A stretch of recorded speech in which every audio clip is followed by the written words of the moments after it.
Question number कौन सा 7 ना कि 6? क्वेश्चन नंबर 6 क्या कह रहा है? यदि बिंदु 1, 2, 4, y, x, 6 और 3, 5 इसी क्रम से लेने पर एक समांतर चतुर्भुज के शीर्ष हैं, तो x और y के मान निकालिए। पहली बात समझते हैं कि समांतर चतुर्भुज क्या होता है। समांतर चतुर्भुज क्या होते हैं? जिसकी आमने सामने की भुजा बराबर होती, विकर्ण और कोण 90 अंश होगा क्या? नहीं होगा। ठीक है, पहले विकर्ण बराबर नहीं है तो भाई कोण तो होगा नहीं। पहले एक बात समझ लेते हैं कि समांतर चतुर्भुज कुछ शायद ऐसे बनता है ऐसे। ठीक है, तो यहां हमने नाम रख लिया ABCD। अब ये विकर्ण मिला देते हैं, लेकिन एक इसकी खासियत है कि ये जो विकर्ण है ये एक दूसरे को समद्विभाजित करते हैं, बराबर भागों में क्या करते हैं? काटते हैं। यानी कि O लिख दिए, यानी कि ये AO बराबर OC और DO बराबर OD। क्लियर है? अब निर्देशांक लिख लिया जाए। निर्देशांक लिख लेते हैं। क्या दिया हुआ है क्वेश्चन नंबर 6 में?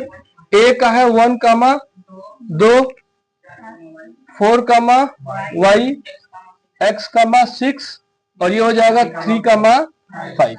अब हम लोग को निकालना क्या है? x और y के मान निकालने। ठीक है, अब ध्यान रखना, नामकरण कर लेते हैं। नामकरण करते हैं तो क्या होता है? x1, y1, ये क्या हो जाएगा? x2, y2, ये हो जाएगा x3, y3 और ये हो जाएगा x4, y4। ठीक है, कोई डाउट है डियर? हम फॉर एग्जाम्पल यहाँ पर इसका मान लेते हैं x, y। ये x, क्या है? y।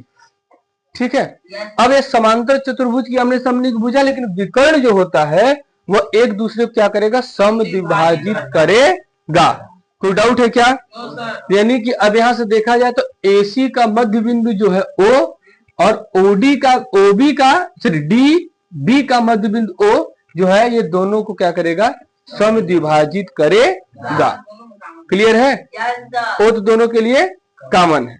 ये हमेशा याद रखिएगा कि विकर्ण एक दूसरे को समद्विभाजित करते हैं। क्या करते हैं? समद्विभाजित। कौन? विकर्ण। ठीक है, जब समद्विभाजित करेंगे तो इसका मान हम लोग निकाल लें। कैसे निकाला जाएगा? AC के लिए मध्य बिंदु है, इसका मध्य बिंदु है। क्लियर है? अब हम यहां लिख देते हैं कि AC का मध्य बिंदु और इधर क्या लिख दिया जाए? DB का मध्य बिंदु। अब याद रखिए, अगर मध्य बिंदु है तो मध्य बिंदु के लिए हमने ट्रिक बताया था ना, क्या होता था? x1 plus x2 divide by 2 और y के लिए क्या हो जाएगा? y1 plus y2 divide by direct, क्योंकि अनुपात बराबर है। क्लियर है ना? ये बात यहाँ लिख दिया गया है कि विकर्ण एक दूसरे को समद्विभाजित करते हैं और बराबर अनुपात होगा तो एक संबंध एक। ठीक है, अब AC के लिए मध्य बिंदु निकालते हैं। AC के लिए x का मान क्या निकलेगा? x1 प्लस x3 लिख देते हैं एक बार, x1 plus x3 divide by 2 और y1 plus y3 divide by. इसके लिए क्या हो जाएगा? x2 plus x4 divide by 2 और y2 plus y4 divide by. यही तो होगा डियर। अब यहाँ पे वैल्यू रखते हैं। x1 की वैल्यू 1, x3 की वैल्यू x बटे 2, इसकी वैल्यू क्या हो जाएगी? 4, y1 है ना, तो y1 हो जाएगा 2 प्लस में 6 बटे 2। कोई दिक्कत है? बराबर कर लेते हैं। x2 की वैल्यू 4 और वहां पर 3 है ना, बाई 2 और यहाँ पे हो जाएगा y प्लस 5 डिवाइडेड बाई 2 और सिंपल कर लेते हैं, ये सेम रहेगा x बाई 2। ये क्या हो जाएगा? 6 2 8 4। कोई दिक्कत है? यहाँ क्या मिलेगा? 7 बटे 2, यहाँ y प्लस 5 बटे 2। ठीक है, अब दोनों मान बराबर हैं तो इसका मान इसके बराबर और इसका मान। कोई दिक्कत है? क्योंकि भाई इसके लिए x, y और उसके लिए x, y का बराबर होगा ना, ये बराबर होगा दोनों रेखाओं के लिए, दोनों विकर्ण के लिए, तभी तो यह बराबर अनुपात में विभाजित करेगा।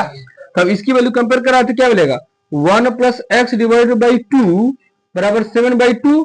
ये कट जाएगा तो x इधर जाएगा, 7 माइनस 1 तो x बराबर क्या मिल गया? 6। x बराबर 6। यहां देख लेते हैं, इसका कंपेयर कराते हैं तो 4r equal to y plus में 5 पूरे का बट्टा है ना ये बाई 2।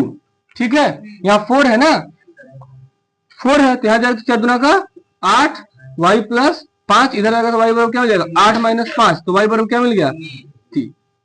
कोई डाउट है? तो x बराबर मिल गया 6 और y बराबर मिल गया, यही उसके मान होंगे जो प्रश्न में पूछा हुआ है। ठीक है, लिख लो डियर।